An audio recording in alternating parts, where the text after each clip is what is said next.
Hello, Contrarians, listeners, watchers, subscribers. Here we are with another Contrarians warm up. And this is the one for our Wrestling with My Family episode, which is how we're closing March and how we're launching ourselves into WrestleMania.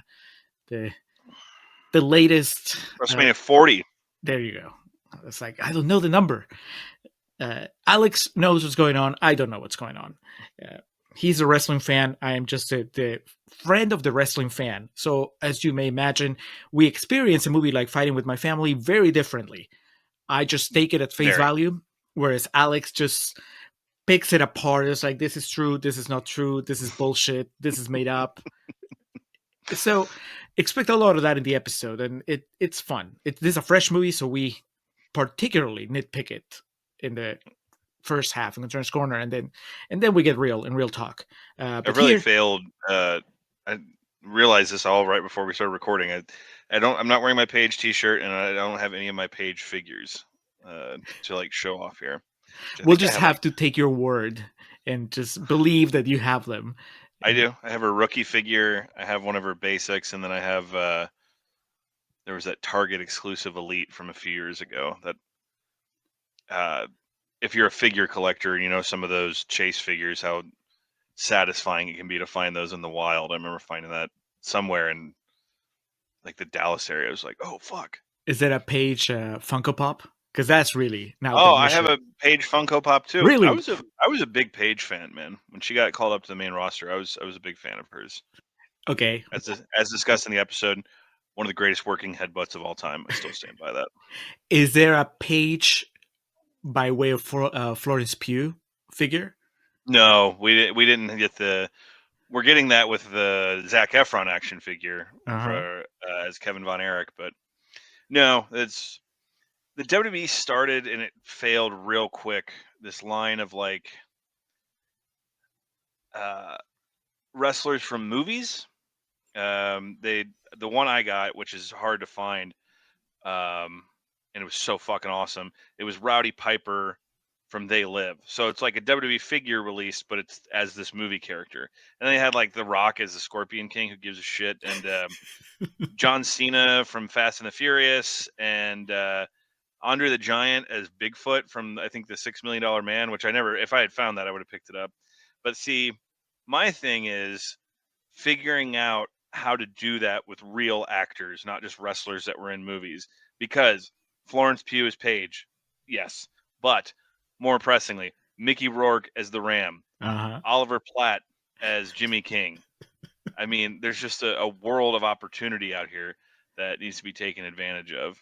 Man, and you could have the champ doing both, right? Like he could be David Arquette? David Arquette as David Arquette, and then David Arquette as his character in Ready to Rumble. Yes, Gordy. Yeah. Yep. Scott Conn as Sean, I think. We don't need Scott Conn. I don't know why I say I think as though I don't know that fucking movie page and verse. And then, of course, you know, the chase would be Martin Landau as Sal Bandini. Comes with a little Oscar. They only make like 100 of them. Yeah, exactly. All right. Well, we haven't even gotten to the quotes. We're already talking about Paige and stuff that's related to this movie somewhat. Well, this is a warm-up, so a lot of talk about wrestling with my family, fighting with my family on the main episode here. We're going to give you shockingly high rating on Rotten Tomatoes. Yes, it's super fresh. It's like in the 90s. It's 93%. Yeah, it's fresher than Kill Bill, and I think I made that comment in the episode. Either of the Kill Bills. For context, the movie that just won Best Picture has the same rating on Rotten Tomatoes. Maybe they just didn't submit Fighting with My Family to the Oscars, and they missed out. It wasn't an original song. All right, let's get those fresh quotes out of the way. Then we'll do the Josh Gad Minute. Then we'll do trivia. I'm gonna start the fresh quote with Richard Trenholm from CNET, who says, "Fighting with My Family comes flying off the top rope, tanked up with hilarious humor and heartfelt emotion, and clobbers you right in the feelings." Flying off the top rope, is that how you say it? No, that's like someone who is trying to seem hip by saying what they believe to be wrestling vernacular. So, what do you call it? Like when they climb to the top and they jump it? Oh, I mean, the commentary would say, "Oh, from the top rope." Okay, but this Uh, guy doesn't sound authentic. Perched high. I mean, if he was telling me he was quoting Gorilla Monsoon or some shit, I might give him some props. But that's the joke's on me. I'm the wrestling fan. That dude's a like fairly normal person for not watching wrestling. But that's always, uh, when we did Rated Rumble and the ones I've read since the reviews of that, like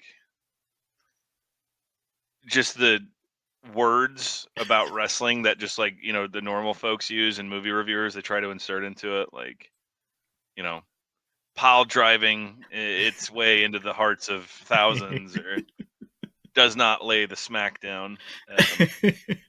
Look, that review is exactly that's almost to a T what we talk about in the episode, in the sense of, like any biopic, if you're close to the source material or know kind of anything about it, like, and that's not exclusive to this movie. But People watching Oppenheimer, those who read the book about his life, I'm like, yeah, that's not how it happened. but if you don't know anything going into this movie, that it executes fairly well what it tries to, and so I could see someone like that who just has no subject knowledge being like, "Yay!" Like what happens with most biopics that are successful. I hate to pick on Walk the Line. I need to come up with better example than that. But Walk the Line obviously has some questionable inaccuracies in it. How about Ray? I don't know enough about Ray Charles to comfortably comment on that, but I'm sure they're there. They always do that comparison. Which one came out first? Was it Ray and then Walk the Line? They were like, oh, it's just the white Ray. Their stories are significantly different, and also the music they perform I don't care, Alex. They both got Best Actor nominations. They did. They both won, right? Oh no, Joaquin didn't win. But those biopics and true stories were like out of control at that point. All right, next quote. Harris Dang from the AU Review says, "Is fighting with my family formulaic? Is it predictable? Is it corny? Yes, it definitely is. But is fighting with my family heartfelt? Is it funny? Is it well acted? Is it well told? Yes. It can be all those things, Alex." Yeah. It can get a 93, 94% Rotten Tomatoes. A corny movie doesn't necessarily, it's not a bad movie. No. You can have a corny movie and just be just fine. You can have a formulaic movie and be just fine. I think as long as you have enough talent to pull it off. No Hard Feelings was like very predictable and like by plot wise pretty corny, but just like you said, there's enough in there to pull it off. Yeah, I think casting Florence Pugh as Paige probably that's how you knew. That's we got this right, so now we have to not screw it up if we just do everything else properly. Next, Jim Shrimpery from 3AW. A heartwarming, uplifting, reality-based Rocky for girls. Self-respect and the need to respect others by looking beyond one's own prejudice are the values underpinning the action. Sport movie tropes, all of them, and very well deployed.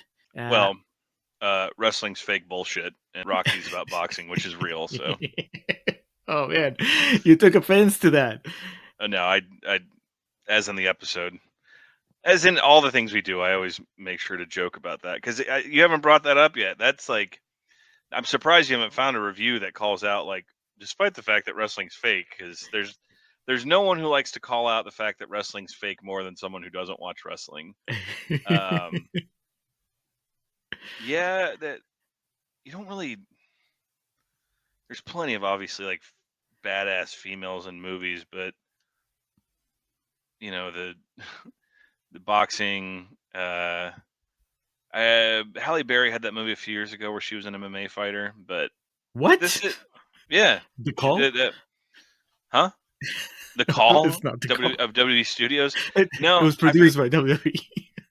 I forget what it was called, but yeah, it was her and Valentina Shevchenko of UFC fame was like the final boss that she came to at the end. Yeah, this is a very Rockian type tale, rags to riches, etc., etc. There's enough to it though that I think anyone can really relate to. It's not a movie I watch and feel it's specifically catered towards women. You know what I mean? Like, it's a core of a good story, and they just made it the most Hollywood way possible, and it worked out. Yeah, and for the guys, there's Nick Frost, just Yeah. being delightful. I thought you were gonna say Vince Vaughn because he's there too. He's really there for the ladies, Yeah, honestly. no. He's there for the wrestling fans. Yeah. All right, and the last two I'm gonna read back to back. Maybe this is what you were asking for, Alex. Maybe not, actually, because they don't mention fake, the fakeness. Jonathan Roberts from the New Paper, Singapore, says, "This is a heart warmer that, just like WWE, looks cheesy, but soon sweeps you up in its energy until you are cheering along with everyone else." And then Tim Martin from the Mercury, Australia, says, "Much like WWE, is damn fine entertainment, not to be taken too seriously and full of laughs, cheers, and some surprisingly heartfelt moments." These are Yeah, WWE fans. I guess so. The check cleared from Vince with those, I guess. But, yeah, that's a very fair analogy.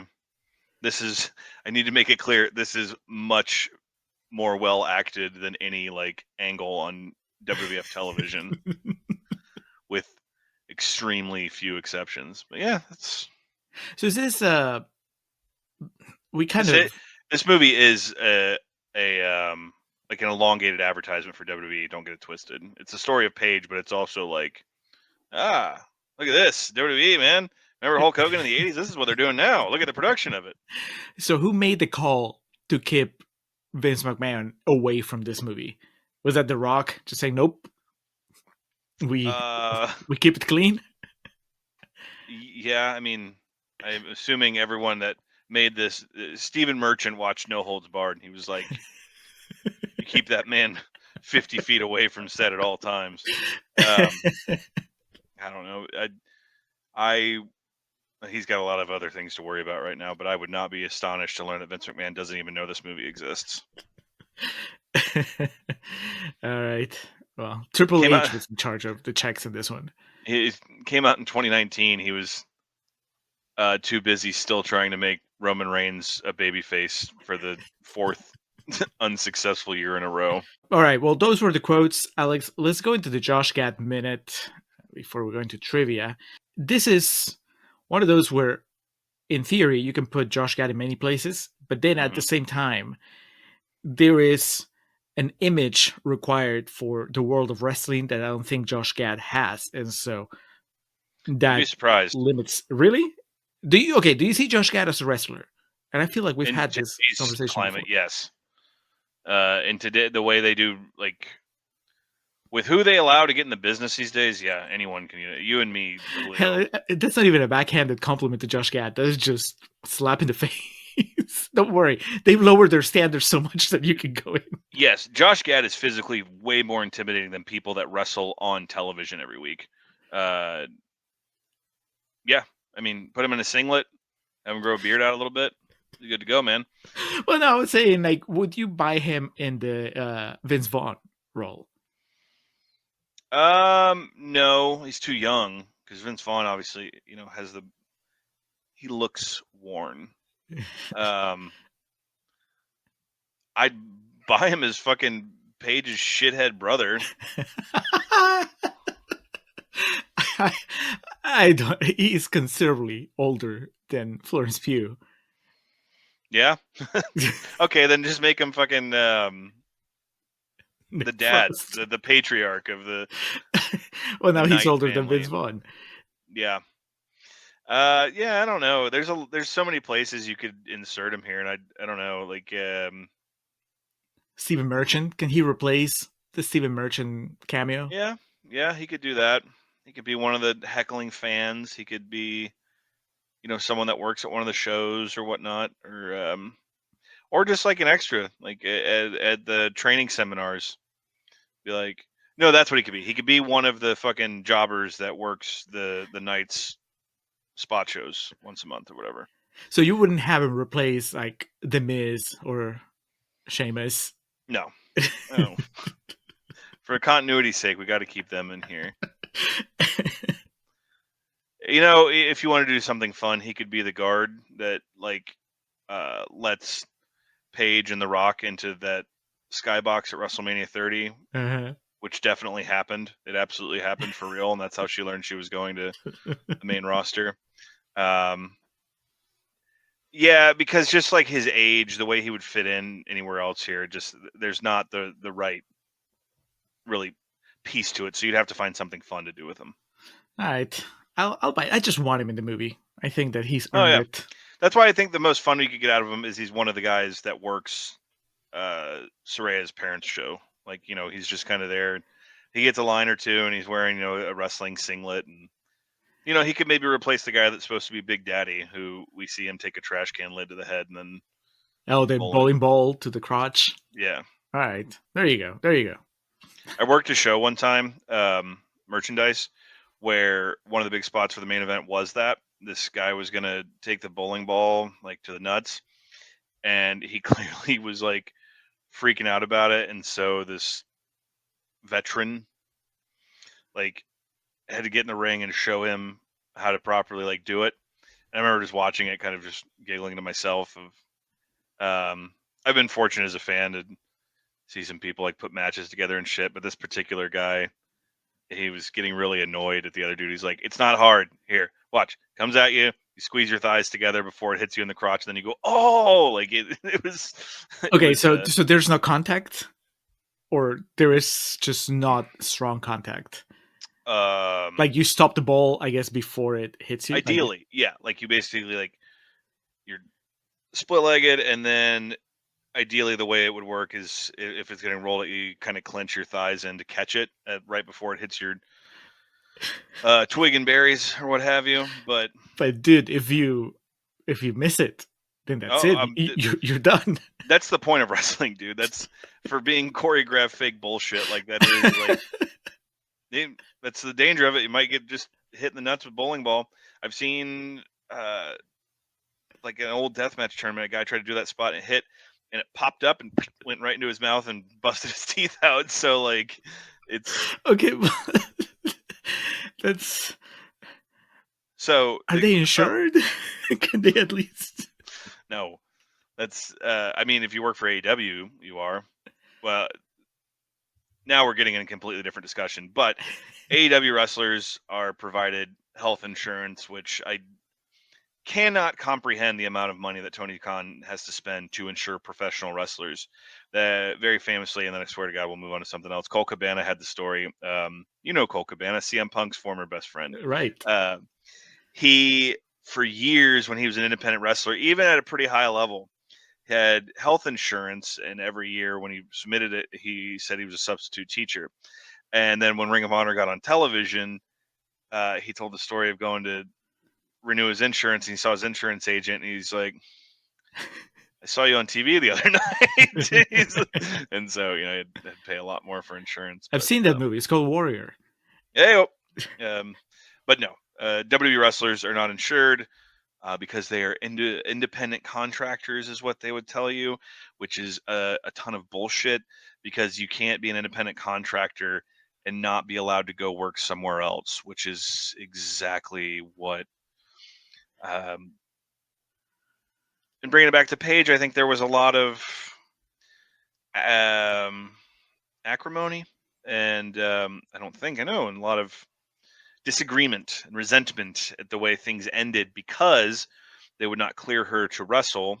We talk about this in the episode. If you're Right. unfamiliar with the story, this ends a very happy part of Paige's career. A couple years later, she had a neck injury and was unable to. The WWE deemed her unfit to continue, and it was the thing of like, well, this doctor says I'm fine, and WWE said, well, that's not our doctor.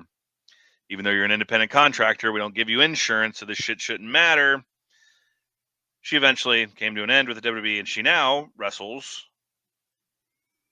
sparingly, but still wrestles for All Elite Wrestling, AEW, and ended up winning their women's championship at their stadium show last fall. As discussed in the episode, brought her whole fucking Carney family out with her.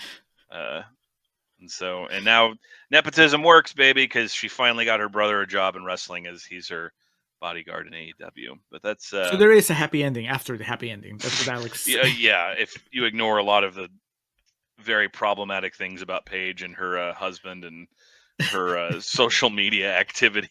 If you just look past that and the fact that her brother fucking sucks and shouldn't be on TV, then that's, anyway. Anyway, you know who Back would to have health insurance? Josh Gad. Josh Gad Josh will be Gad, covered. absolutely. So if he actually takes a bowling ball to the nuts, he will survive. That's right. He will be okay. Let's go to trivia, Alex. All right. Well, directed and written by Stephen Merchant, which is still, he has his little role in the movie, but that's just kind of out there for me. Premiered at Sundance, January 28th of 2019. Fighting with My Family was released as a Valentine's Day movie in the United States on February 14th of 2019. Stars Florence Pugh, who, as we discussed in the episode, had a couple other projects in 2019 that kind of made her a fucking star. So she started the year off budget of $11 million, box office return of a bit over 40. I remember kind of at the time it was like like they were pleased with the performance it did, and obviously critically was a bit of a darling. While wrestlers such as Dwayne Johnson, Paul White, that's the Big Show, portrayed themselves in the film, AJ Mendez, was not invited to play herself, as she and her husband, former WWE champion Phil Brooks, were not on good terms with WWE at the time. Phil Brooks is more well known by his wrestling name of CM Punk. Fun anecdote that came from this in the episode. I guess that's kind of the teaser for it.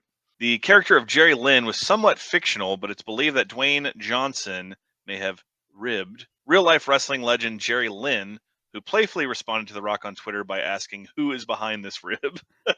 And I call out in the episode that that's not Jerry Lynn.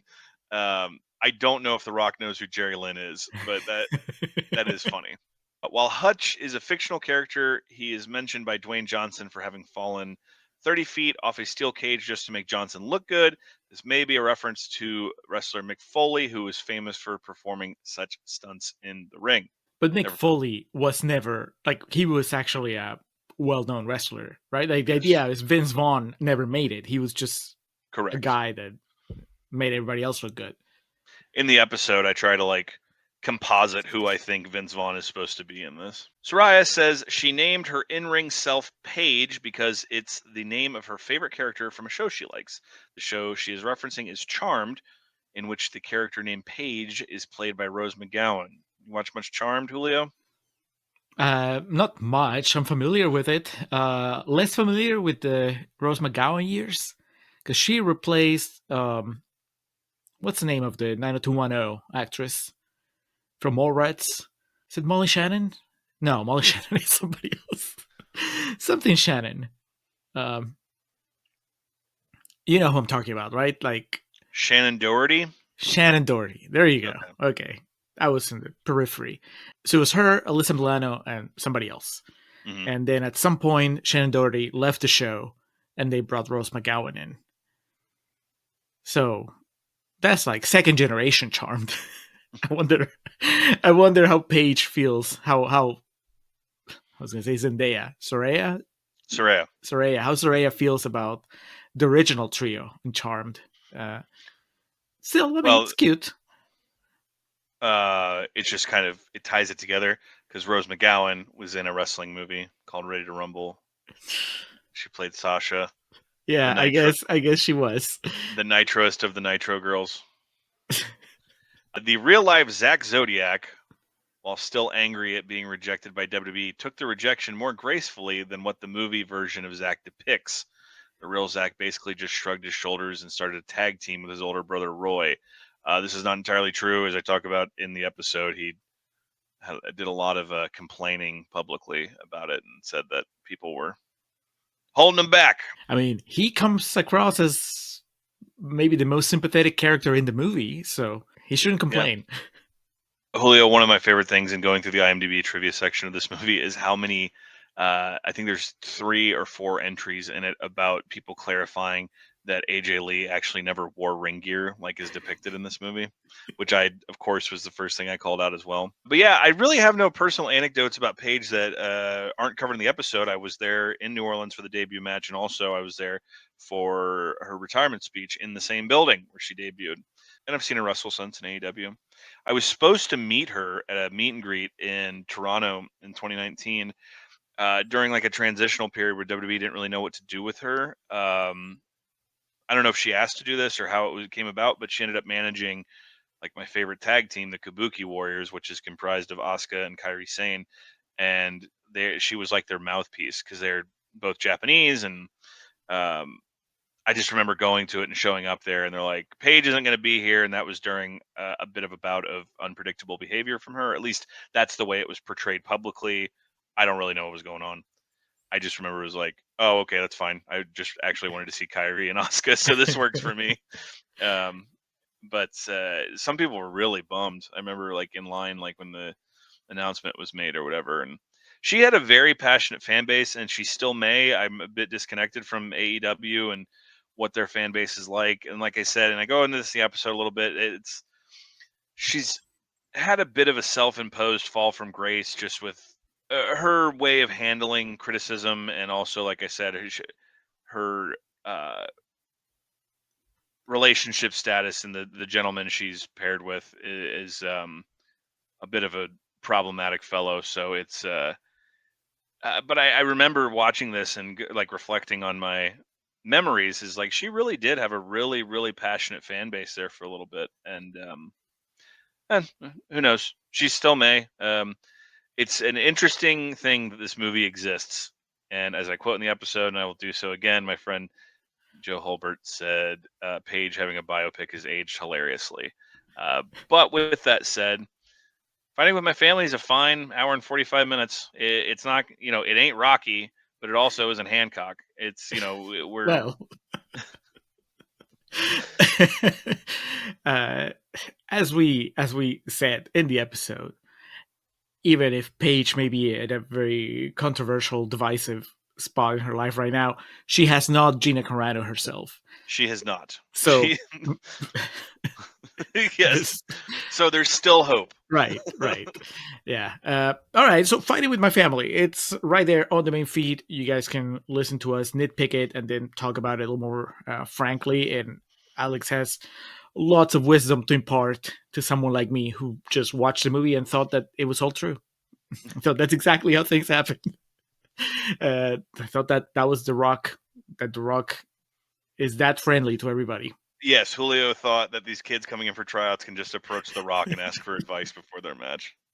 Well, good thing now I know I can't just approach The Rock. But so check out that, and then next month we're gonna start April with another fresh movie, but a very different genre. We're gonna be doing Hereditary, movie that Alex has dreaded since he saw it was on our schedule, and I've seen it once. It should be an interesting revisit. Good episode. Contrarians superstar Tony Collette. I mean, can't complain, really. Yeah. Gabriel Byrne coming back also. This will be a good time.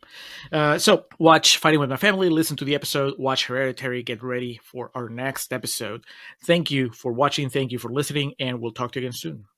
And if WrestleMania brought you here, it's time to finish the story, baby. Sure.